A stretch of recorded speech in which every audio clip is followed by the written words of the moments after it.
وقف اطلاق النار، وهو الأسرى المحررين يسجدون سجدة الشكر وصولا الى ارض قطاع غزة والى مستشفى غزة الاوروبي. نستمع الى هذه التكبيرات من الأسرى. الله اكبر ولله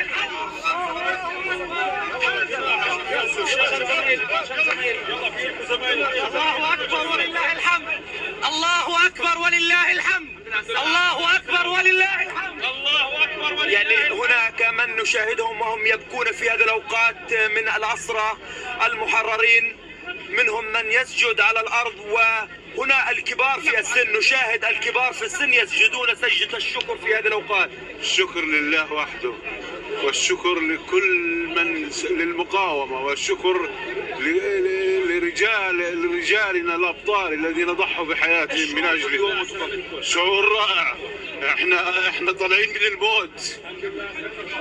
هذه هي الكلمات التي يتحدث بها الأسرى، احنا طالعين من الموت.